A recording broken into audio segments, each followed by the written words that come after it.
This is All of It on WNYC. I'm Allison Stewart. The Oscars are this Sunday, and we've been speaking with some nominees in anticipation of the award ceremony. In previous weeks, we talked to Blue Moon screenwriter Robert Kaplow, Hamnet production designer Fiona Crombie, Sinners cinematographer Autumn Durald Arkapaw, among others as part of our series, The Big Picture. Today, the political thriller, The Secret Agent. It tells the story of a researcher who was caught up in the crosshairs of a corrupt Brazil in 1977.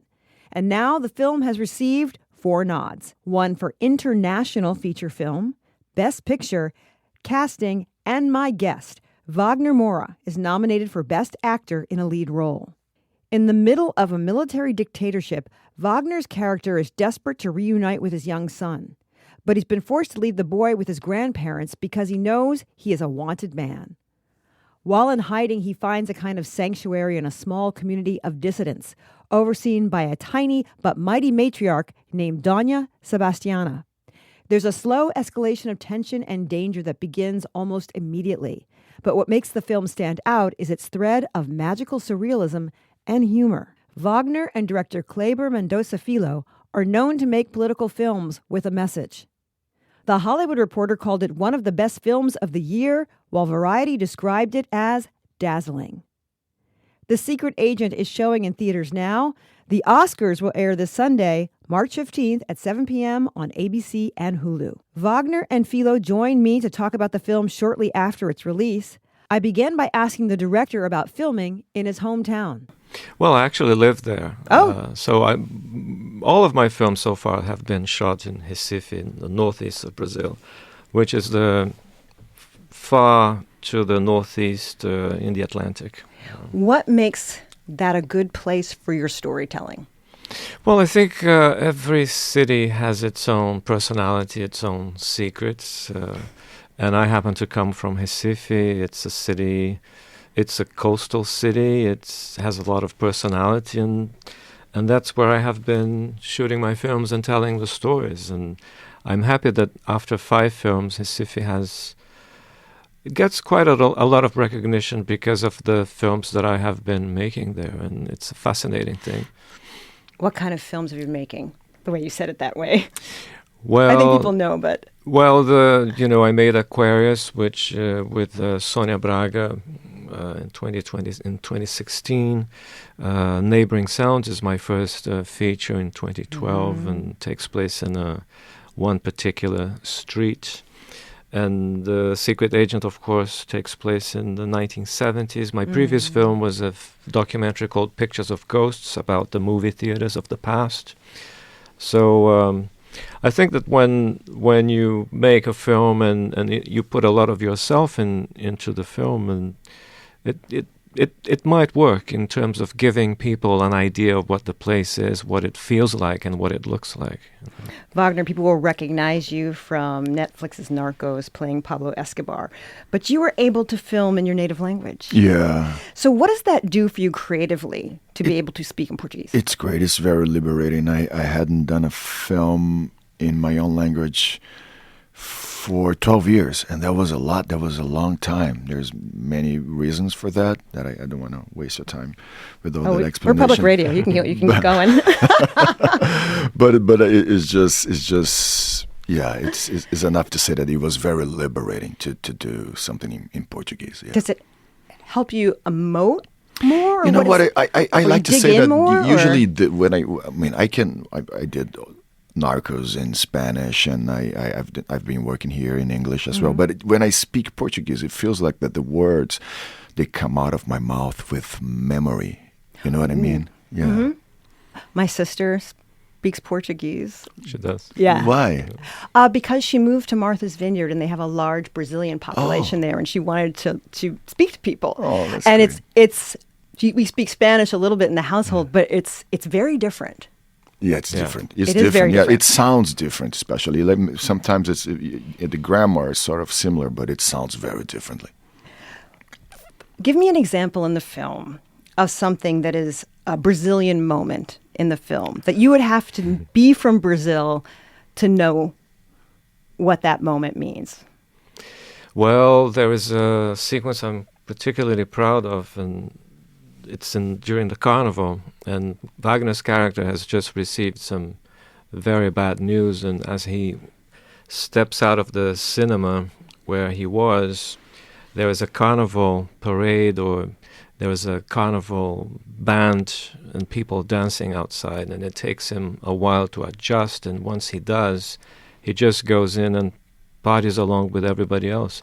I think in Brazil we have a very strong carnival culture, and if you have a problem, you'll think about it after carnival.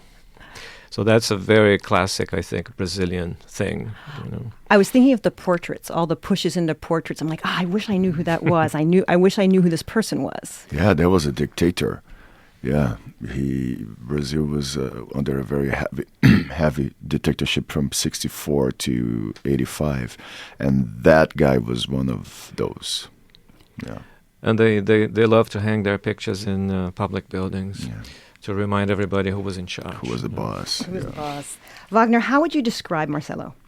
I think he's a man that's sticking with the values that he has when everything around him is saying the opposite of what he believes, which is something that resonates a lot with me. And I think that because this film comes from our shared perplexity, Kleber and I, under the government of Jair Bolsonaro in Brazil from 2018 to 2022. We were both very vocal against that particular government, and we both suffered the consequences of that. So it's hard to keep yourself like in your, believing in the things that you believe and saying the things that you believe when you know that you're going to suffer consequences for that. So yeah, I think this is who Marcelo is, a man who had the courage to, and a regular man, not someone that was trying to overthrow the government or do anything like that. He was just trying to be who he was. And that's something that happens all around the world. Like sometimes people are persecuted just by the fact that they are who they are, just because of the color of their skin or their religious beliefs or their sexual orientations or things like that. If you are comfortable telling me, you said that you had problems during the period. Could you give me an example of that? Yes, I directed a film back then called Marighella. Marighella, this guy he wanted to overthrow the government. He was a real character in a real person in the late 60s. In Brazilian history, yeah. He was the leader of the armed resistance against the dictatorship in Brazil. He got shot, he died, and so I directed a film about him because I wanted to bring his name was erased from Brazilian history, and I wanted to bring him back to our imaginary. And Bolsonaro praised the dictatorship. He thought that the dictatorship was great. He brought back the values of the dictatorship during his government. He loved torturers and killers and all those guys that did despicable things to civilians in Brazil. So therefore my film was something that he didn't connect with. So my film premiered in Berlin in 2019, and I could only release the film in Brazil in 2021 after a big fight. He just made it impossible for us to release the film there. Kleber, how would you describe Marcelo as a character? And what were some of his flaws that you had to build into the character? Well, I always thought that Marcelo should be a classic hero. I even thought, and we discussed, there was a Hitchcock film called North by Northwest from 1959. Very different kind of film and very different tone. But Cary Grant in that film, he's always reacting to the most absurd situations which he finds himself into, and he's very easy to relate to. And this is something that I always saw in Wagner Moura as an actor and as a star. He has the charisma.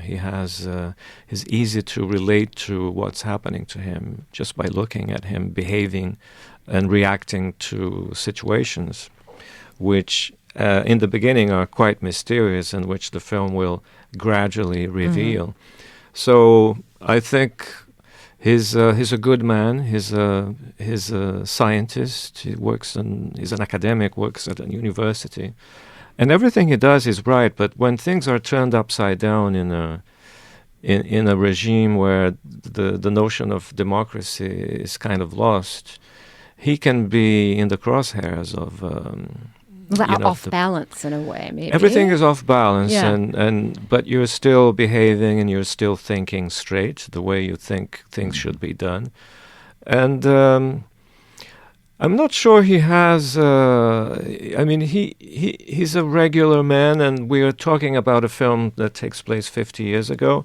So I really wanted some of the roughness of society and the way that people behave would come through as a piece of history. And there is a wonderful discussion with his father-in-law at some point, which puts a big question mark about his behavior as a husband. But of course, in Brazil, it became a huge discussion because people say, "No, he was great. No, he wasn't." And that is, I think it's an interesting discussion about behavior. Do you think? But I think he's a great character, and in my mind, he's Wagner's best character, and he has done some very iconic characters in his career. Wagner, do you think Marcelo has flaws? I think he does. Yeah, of course. Otherwise, he wouldn't be such an interesting character, right? Yeah. But one thing that I like about Kleber's film is that he never spoons feed the audience with answers. So like this one is like it's a question. Was he faithful to his wife? Well, maybe. And I myself, I don't want to answer that question as well. I think that there's so many things that's great to allow people to have their own takes on it, right? Wagner, from the very beginning, the audience senses there's danger around. Even though you're kind of stoic, there's danger around. But he's going to go home and see his son Fernando. What is driving him to see his son? He's a father. I mean, for me, this every time I play a character, I tend to think that I'm sort of playing a version of myself. Or at least I'm bringing a lot of myself to the characters. And being a father is the most important part of my own life. I could say that being an artist also defines me somehow, but being a father is bigger than anything else. So he is someone his drive is to protect that kid, that he was forced to be away from. I think the kid is the most important thing. That's why his behavior throughout the film is not. He can't call attention to himself. He cannot react to all the injustices that happened to him in an explosive way. He has to be stoic, like you said, somehow, and in order to protect that boy. Yeah. He takes refuge at this home for people who need a place to stay. Yeah. And there was this one moment in the film where they use the term refugee, and he says, we don't use that term, right? What does that term mean at this time to those people? Well, there is this wonderful house, which is actually a small building run by a mother hen of a character. Her name is Sebastiana. She's a wonderful character in the film. She's a star now in Brazil, and she's like this 80-year-old woman. She's tiny. She smokes she sounds like she smokes 14 packs a day. That's what she does. Yeah, she smokes. She does. Yeah, she smokes. I'm sorry. I wanted to give people a visual of her. Well, yeah, and then she takes care of people who find themselves in kind of difficult situations. In those times, you could be a student and become persecuted. You could be a wife with a child, which is the case of Claudia, played by Bila Guedes in the film. She probably had some domestic violence issues because of disagreements in politics. There are a number of characters, and they all find themselves in this place. And so many people react to that part of the film because the film is a thriller. Some of it can be quite tense, and at one point there is some violence and brutality, but there is also a lot of love in the film, and the love comes from those people being together and finding solace and finding support in each other. And it was so amazing to work with those characters and with those actors, and of course with Sebastiana, she's quite a character as a person, wonderful, non-professional actress who is a success all over the world where the film screens, and to see her interact with Wagner in her scenes is always such a pleasure. You can see Wagner reacting in the most natural. Like myself, oh my God! I mean, I was in. But the first film, the first scene that I shot in the film was the scene where she shows me the house, and you can see me in the film. That it's me, like in awe with that woman. She's just wonderful. What did she teach you, Wagner, about acting or about life? She reinforces what it's like, the cliche of what it is to be an actor, which is to be present, to be there. And she's just that, like she just brings herself to the character, and she's just there as herself. And she also doesn't get stuck in an idea of what a scene should be. She can go anywhere. Every take was different because she was like, oh, this is different now. So she kept everything alive. And this is the thing that I like most when I'm working, of what I do actually as an actor, is like to be able to, after the director says action, to look at the other actor's eyes and go like, oh, let's go. And this can go anywhere, I think she also showed me that the notion of comedy in a film is not something that you should provoke. It's not you shouldn't shoot a scene thinking that it will be funny, but you should be open to someone like her to bringing the humor out of the situation. And I was always astonished at how funny her scenes are, but she's never trying to be funny. She simply is funny. And there are the funny ha-ha scenes, and then there are the other funny scenes, which are you just have the pleasure of listening to her, and that is something that's quite rare. And it's kind of nice. There's this found family, this group of people who are together. A functional family. Yeah. I'm speaking with Wagner Moura and Kleber Mendonça Filho. We're talking about their new film, The Secret Agent. I want to talk about sort of the surreal humor in the film. I don't want to give too much away about the film, but there's this. You're in it. It's tense, and then you discover. All right, we're going to say it's a dismembered leg, right? Yeah. And the dismembered leg is going around kicking people in the butt and wherever, right? Yeah. It's part of the lore of the leg. This leg that's been in the paper nonstop. Yeah. After being in such a real film, such a tense film, and then having this moment, what were you thinking? And the hair and the leg is hairy. Hairy leg, yes. Yeah. At the time in 1975, the local journalists, they were having a very hard time with censorship, so they couldn't really report on things that the police did or the military police did. And they came up with a code. So they came up with the hairy leg. So instead of saying that the police last night attacked people in the park, people who happened to be in the park very late at night, they would write, and this came out in the newspaper, and I saw during the research, I found the original articles. They said that the hairy leg attacked people in the park. And this, of course, became a phenomenon. It became an urban legend. That's how urban legends begin.